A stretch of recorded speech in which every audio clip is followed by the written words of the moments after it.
destroyed something internal to the wall, and no doubt will owe Stanford $1 million or whatever. And all other technology is going wrong. But you know what? Jesus had very little technology available to him. I think it was pretty much the wheel and flint, I think, was what they had at that time, and he did okay. So these last few weeks, we've been looking at the Gospel of Mark. Specifically, we've been starting at the middle of the Gospel, sort of with the climax, or the crux of Jesus' earthly ministry prior to his crucifixion and resurrection from the grave. The point at which he shifted his ministry to the disciples. We started looking at the story of a man who was blind and how Jesus healed him. And it's a very unusual healing story because it happened in stages. Like, Jesus came and he healed the guy, and the guy went from no sight to sort of partial sight. Like me, he could see fuzzy outlines, sort of like an impressionist painter, but he couldn't see clearly. And then Jesus touched him again, and he went from partial vision to full clarity. And we talked about how that sort of parallels the spiritual journey of the disciples. That they began not having any perception of Jesus at all, being as though blind in the dark. And then they began to dimly perceive the outlines of what he was all about. And then finally, with a touch of Jesus, they're going to come ultimately to full clarity on him. The next week, we looked at the follow-up story to that. When Jesus is walking along with the disciples, and he says, "Who do people say that I am?" And they're like, "Well, some say you're John the Baptist, some say you're Elijah. A lot of people think you're a prophet of some sort." And then the key question comes, "Who do you say that I am?" And Peter's like, "Well, you're the Messiah." And Jesus said, "Zip it! Quiet! Don't tell anybody that." And that was very perplexing to a lot of people. But the reason Jesus did it is because the only thing worse than having no information about Jesus is having false information about Jesus. And Peter had a very misleading notion of what the Messiah was all about. I called it the Chuck Norris Messiah. Chow Yun-Fat, the Spider-Man, Batman, put a beat down on the Romans Messiah. The one who would come and rule Rome with an iron rod from Jerusalem. And that's not what Jesus was about at all. And the question that we pose ourselves then is, which Jesus are you following? Who do you say that I am? And are you willing to follow the Jesus that is presented in the Bible? The Jesus as he is? Or the Jesus of your dreams? The Jesus that you wish the Bible had presented? And this week, we follow right on the heels of that, starting in Mark chapter 9, verse 2. After 6 days, Jesus took Peter, James, and John with him and led them up a high mountain, where they were all alone. So he left the other 9 disciples behind and took these 3. There he was transfigured before them. His clothes became dazzling white, whiter than anyone in the world could bleach them. And there appeared before them Elijah and Moses, who were talking with Jesus. Peter said to Jesus, "Rabbi, it is good for us to be here. Let us put up 3 shelters, one for you, one for Moses, one for Elijah." He did not know what to say. They were so frightened. All right, there's a lot happening in this story. And actually, the most pivotal thing is just covered so quickly in one sentence that you almost miss it. First, something that strikes me. Mark is written in non-chronological order. Most of the Gospels. In fact, all the Gospels save Luke are written in non-chronological order. They were thematically arranged by the author. And Mark is no different. So whenever he mentions the passage of time in a specific way, so for example, Jesus lay in the grave three days, or when he says after 6 days, that's significant. He's trying to draw our attention to something special about that time frame. So, 6 days. What in the world could be significant about 6 days? Can you think of anything in the Bible that took 6 days to do? The creation in Genesis. And what happened on the 6th day? God created us. God revealed himself in a new way through people. He made us in his image. And at that point, the whole universe was able to see God more perfectly included than they had before. That's the foreshadowing that we've got here going into this story. And so to get up all alone on the top of this mountain, and Jesus transforms. The Greek word there is the word we get metamorphosis from. He undergoes some sort of radical transformation. Sort of like after he raises from the grave. If you remember later on in the story, I hope I'm not giving anything away here. Later on, he dies and comes back. If you haven't heard that yet, you should read it. Didn't mean to spoil the ending for you. At the end, when Jesus is raised from the dead, people don't recognize him at first. He's been transformed in some way. Same thing happens here. And the transformation is so thoroughgoing that all that the witness whose testimony lies behind this account can say, probably Peter, is his clothes. They were so white. They were whiter than I even have words to describe. And Jesus himself was just transformed. He was different. And there appeared with him 2 people, Elijah and Moses. Why these 2? Well, Elijah was the greatest of the prophets. He was the one who stood down the hundreds of prophets of Baal in Israel's darkest day. And Moses is the one who brought down the law from Mount Sinai. He is the lawgiver. The law and the prophets, the exemplars of both of these traditions in the Judaic faith, stand before Jesus and converse with him as an equal. Well, what's going through Peter's mind? Wow. He is the Messiah. He is the third age of Judaism. He is the one. We need to... Okay, first, Elijah and Moses, you're not going anywhere. We've been missing you guys for a while. You're staying, and we're putting up some tents. This is going to be awesome. And Jesus goes on. Then a cloud appeared and enveloped them, and a voice came from the cloud. This is my son, whom I love. Listen to him. Only the second time in the Gospel of Mark that God speaks from the heavens. The first time was at the baptism of Jesus. You are my son, whom I love. With you I am well pleased. He spoke to Jesus. Now he speaks not to Jesus, but to the crowd around Jesus, to the 3 disciples specifically. And he speaks to them. This is my son. Not merely the Messiah that you think. This is my son. Listen to him. That's a very strange instruction. I mean, these are the 3 people who are most committed to Jesus and his teaching. Like when Jesus has to single out just 3 to be in on something super secret and ultra important, he picks these 3, Peter, James, and John. But God says, listen to him. Why? Because you're not hearing what he's saying. This is my son, and you need to pay attention to what he tells you, because you're missing something very profound. And suddenly they looked around, and they no longer saw anyone with them except Jesus. In the presence of Jesus, Elijah and Moses, as important and as vital as though they are to the foundations of the faith, fade away. They evaporate into the background, and only Jesus is left. See, Peter, James, and John had it wrong. Jesus did not converse with them as their equal, but as their superior. As something completely new and completely different. As God's fullest revelation to man on the 6th day. The story goes on. As they were coming down from the mountain, so these same 4 people, Jesus, Peter, James, and John, go down the mountain. Jesus gives them orders not to tell anyone what they had seen until the Son of Man had risen from the dead. The Son of Man is Jesus' favorite title for himself. And this is the first time that his injunctions to silence have had a condition on them. Almost always, in fact, always to this point, he's just said, zip it! Don't tell anyone! Like the Chuck Norris Messiah thing. Just, Peter! No! Now he says, comma, until.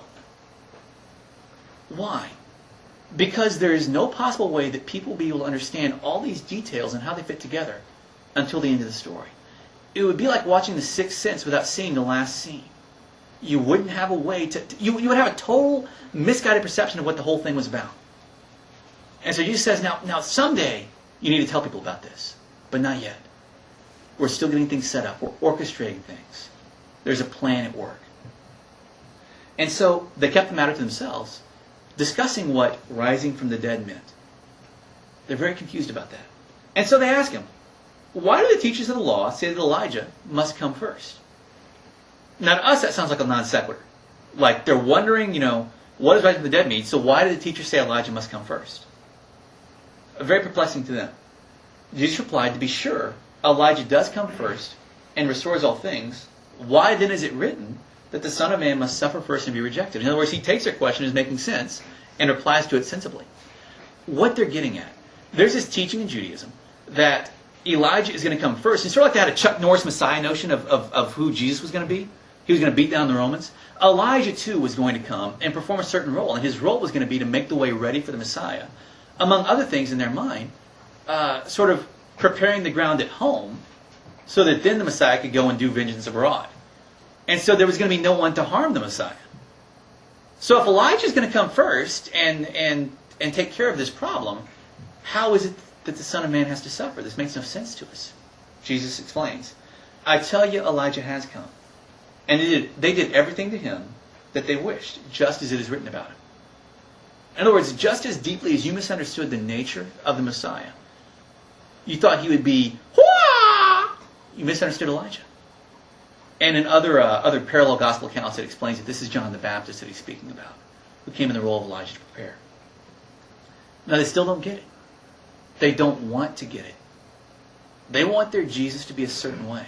They're unwilling to accept him on his own terms. And here we come now to one of my all-time favorite stories in the Bible. Possibly my favorite. It's really hard to say.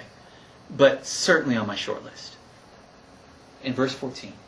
So these four come down the mountain. When they come to the other disciples, they saw a large crowd around them and the teachers of the law arguing with them. As soon as all the people saw Jesus, they were overwhelmed with wonder and ran to greet him. What are you arguing with him about? He asked. A man in the crowd answered, Teacher, I brought you my son.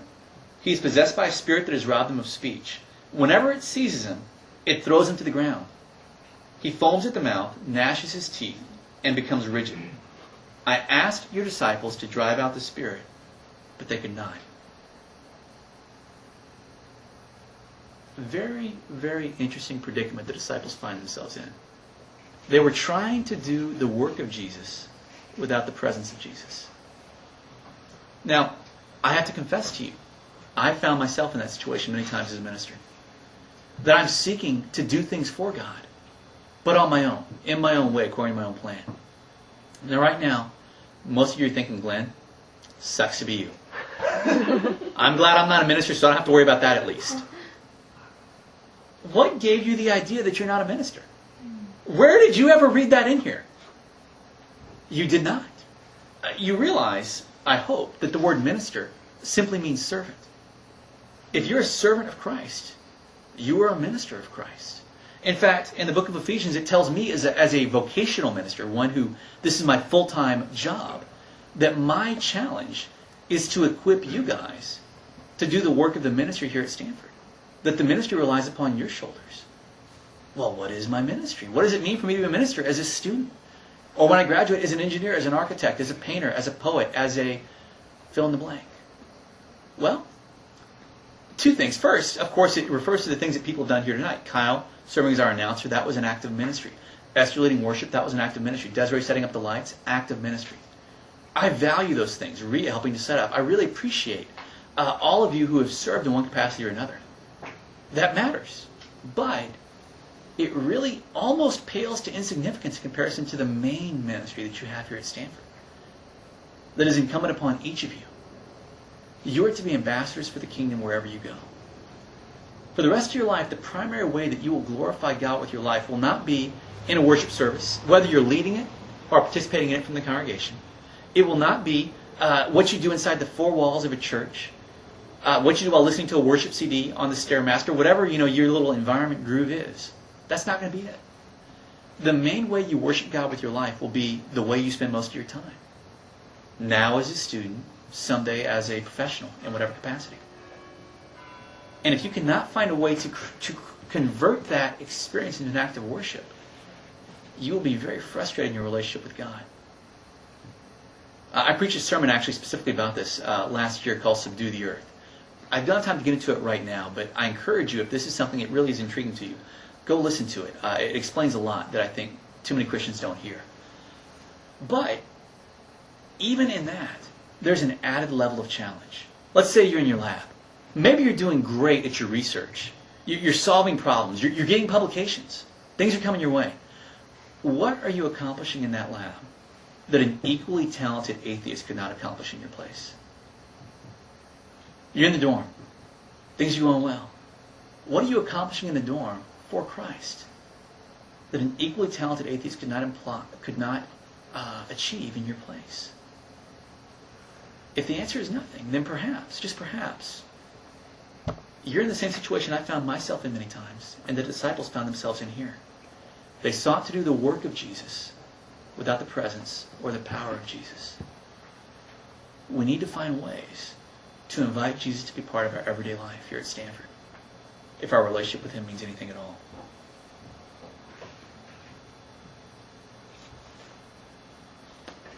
The story goes on. "O unbelieving generation," Jesus replied, "how long will I stay with you? How long shall I put up with you? Bring the boy to me." So they brought him.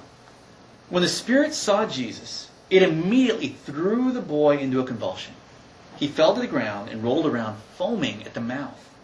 This is pretty vivid imagery here. Jesus asked the boy's father, "How long has he been like this?" "From childhood," he answered. "It has often thrown him into fire or water to kill him. But if you can do anything, take pity on us and help us."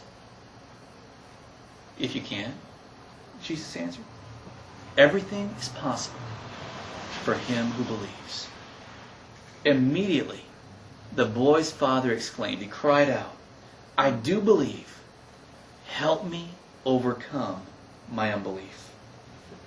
That sentence right there is why I love this story so much. In fact, I find it to be one of the most frequent prayers that I pray in my life. I've mentioned this before, I'll mention it again. Biblical meditation is not about emptying yourself, as you might find in Eastern meditation, where you try to still all your thoughts and achieve absolute tranquility and sort of, just nothingness. That's not biblical meditation. Biblical meditation is filling yourself with God's truth and running it through your mind over and over and over again, until, like a river, it erodes the hard, rocky soil of your brain and leaves channels for God's truth to flow through in the future. And this is one phrase that for me has been very instrumental in that. When I pray, I very often find myself praying phrases from the Bible. "Jesus, Son of David, have mercy on me, a sinner." And this one, "Lord, I believe, help my unbelief." Perhaps that phrase will resonate with you. And so I encourage you to make it part of your prayer life. And to me, what I find is as I run phrases like that through my mind over and over and over again, as I think about the story and the person who said it and why he said it, I achieve ever approaching levels of clarity, asymptotically approaching the real meaning of the story. I get closer and closer. And as I've reflected on this, a couple of things have occurred to me. This guy, this father, had significant barriers to his faith. The first barrier he had to his faith was his circumstances.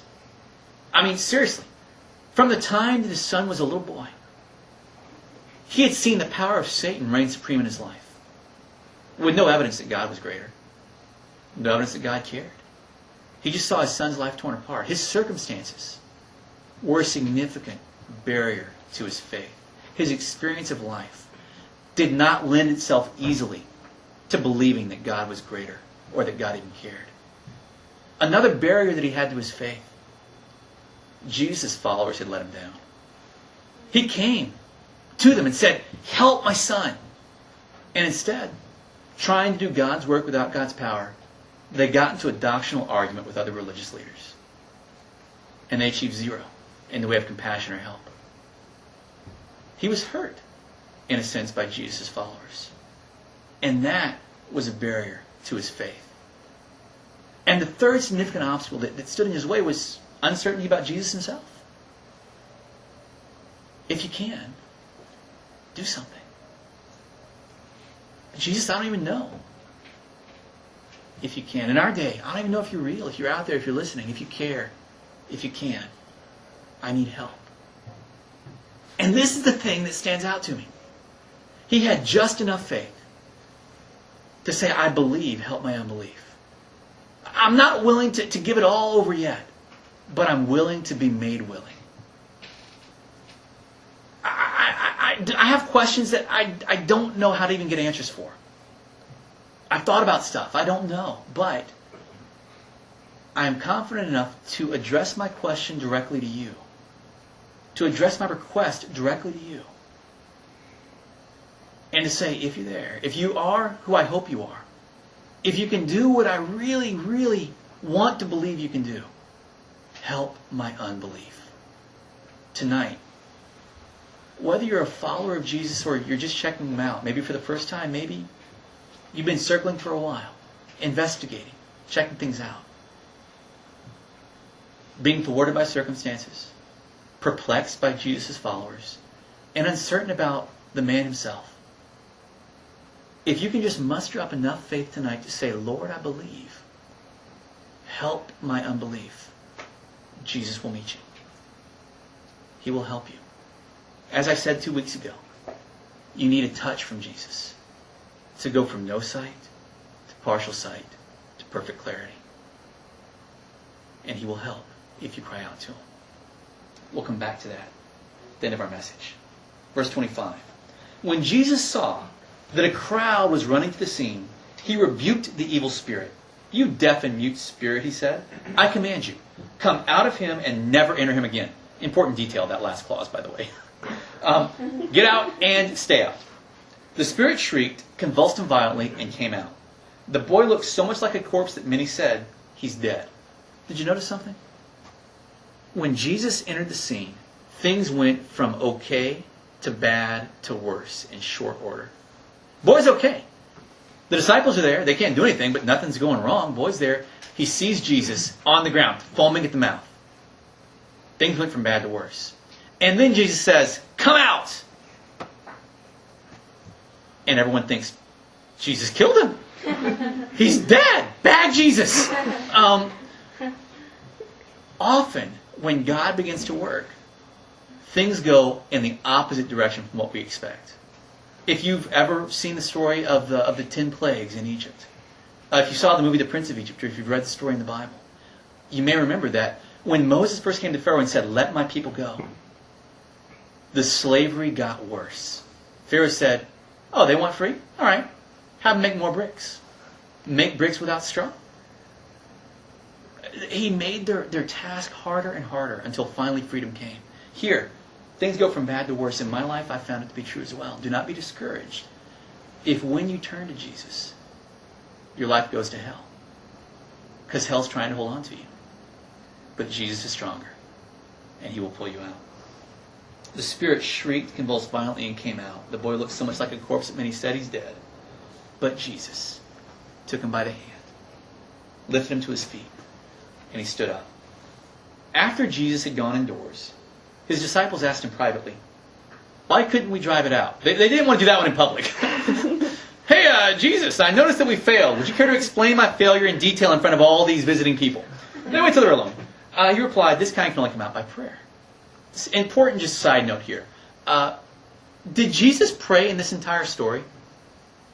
Not that I see. I mean, talking to a demon is not prayer. If in your prayers you talk to demons, stop. You're doing it wrong. I will help you. No, what happened is that Jesus is saying to them, unless your life is a life that is marked by prayer, unless you are sort of, your reservoir is filled up by prayer, you won't have the spiritual juice that you need when you encounter the demonic, when you encounter a great spiritual challenge. If you wait until you're parched to try and get water from the well, you're not going to make it. That's the point. Now, I know it's very challenging here at Stanford, especially as midterms come along, things get busier and busier, life spins out of control, to consistently pray and focus on God's Word.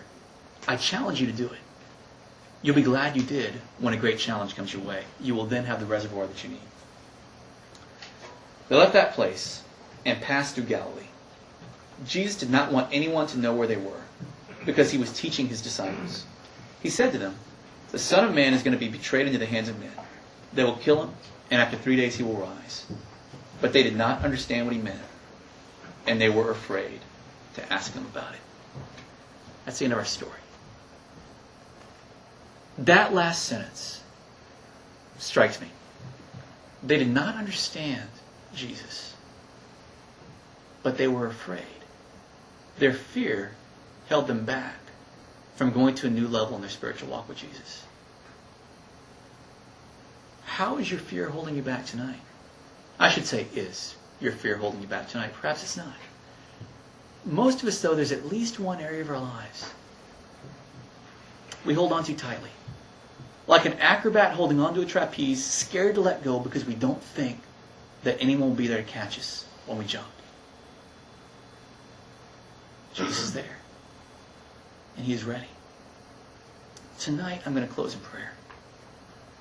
And the way I'm going to do it is very simply, I'm going to ask in just a moment, not just yet, for everyone to bow their head for two reasons. A, to sort of create a solemn moment where you can just focus not on the things that are around you, the lights, the screen, me, and all my glory, but instead to just focus inwardly, to close your eyes and not be distracted and think, and create a place of privacy in this public setting. And then second, to create that atmosphere of privacy so that when I ask you to respond, you'll be able to do so freely. And what I'm going to do is pray a couple of categories of prayer. If when I come to a certain category, it resonates with you, to the extent that you say, yes, I want you to pray that for me, and I mean it from my heart, just meet my eye. and I'll know to pray that for you. And I'll email you tomorrow and see if you want to talk about what that meant to you and how I can help you in that process. But it'll be private, you, me, and God. So, you guys all bow your heads with me. Join me in prayer. Father,